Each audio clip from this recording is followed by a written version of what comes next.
가수 구하라가 일본에서 신곡을 발표합니다. 구하라는 4일 공식 사이트를 통해 오는 11월 13일 일본에서 싱글 앨범 미드나잇 퀸을 발매한다고 밝혔습니다. 일본 오리콘 뉴스 역시 4일 구하라의 신곡 발표 소식을 보도했는데요. 오리콘 뉴스에 따르면 이번 구하라의 신곡을 위해 지난 2010년 카라가 일본에서 발매한 싱글 미스터에 참여했던 제작진이 다시 뭉쳤습니다. 신곡 미드나잇 퀸은 구하라의 목소리가 잘 어울리는 댄스곡으로 알려져 있는데요. 구하라는 신곡을 발매함과 동시에 일본 투어도 예고하고 있습니다. 구하라는 11월 14일 후쿠오카를 시작으로 15일에는 오사카, 17일에는 아이치, 19일에는 도쿄로 이어지는 투어 공연에 돌입하는데요. 구하라 역시 미드나잇 퀸이란 짤막한 글을 자신의 SNS에 게재하며 기대감을 드러내기도 했습니다. 함께 공개된 사진 속에서 구하라는 신곡 컨셉에 맞는 올블랙 의상을 입고 정면을 응시해 시선을 집중시켰는데요. 구하라는 지난 6월 일본 유명 소속사와 전속 계약을 체결했는데요. 이후 TV 도쿄의 음악 프로그램 테이토 음악드 2019에 출연하는 등 일본에서 활동을 재개했지만 신곡 발표는 이번이 처음으로 국내 팬들의 응원이 쇄도하고 있습니다. 앞서 구하라가 개인사로 힘든 시간을 보냈기 때문에 진심으로 그녀의 활동을 응원하는 팬들이 많은데요.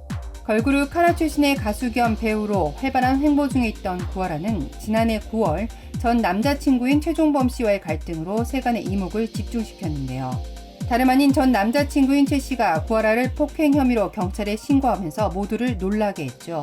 바로 구하라가 당시 최종범과 다툼이 있었지만 쌍방폭행이었다고 주장하며 최 씨의 주장에 반박했고 연이어 구하라 씨의 자택 CCTV가 공개되면서 이목을 집중시켰습니다. 결국 구하라가 지난해 9월 27일 최 씨를 협박과 강요, 성폭력 범죄 처벌에 관한 특례법 위반 혐의로 고소했고요. 그 과정에서 최 씨가 구하라와의 사생활 동영상을 보내며 협박한 정황이 드러나 충격을 안겼는데요. 리벤지 포르노라는 사회 이슈로까지 확대되면서 사건의 심각성을 더했던 사건. 이에 최 씨는 동영상을 통해 구하라를 협박할 의도가 전혀 없었다고 강조했고 동영상은 구하라가 먼저 찍었으며 유포는 절대 없다고 즉각 반박했습니다. 온갖 루머와 악플에 시달리는 가운데 들려온 구하라의 자살 시도. 구하라는 여성으로서 치부까지 드러내며 힘든 법적 공방을 이어오던 지난 5월 26일 자택에서 연기를 피우고 극단적인 시도를 해 충격과 안타까움을 자아냈습니다. 극단적인 시도 직전에 자신의 SNS에 올린 안녕이라는 두 글자와 이를 이상하게 여기고 단숨에 달려온 매니저가 있었기에 천만다행으로 목숨을 건질 수 있었는데요. 매니저가 발견 당시 구하라는 이미 연기를 심하게 마셔 의식을 잃은 상태였지만 빠르게 병원으로 후송해 가까스로 건강을 회복할 수 있었습니다. 구하라는 사건 발생 이틀 후 일본 매체를 통해 걱정 끼치고 소란 일으켜 죄송하다.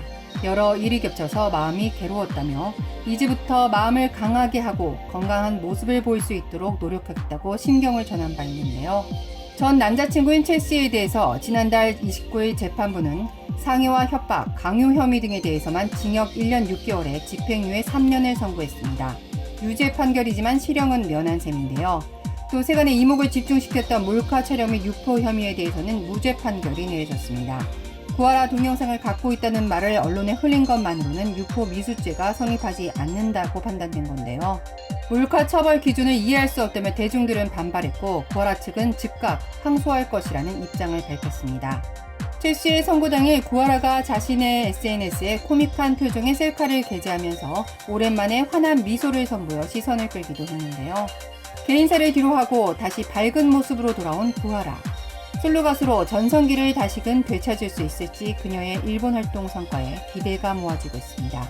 K스타 뉴스 안지선입니다.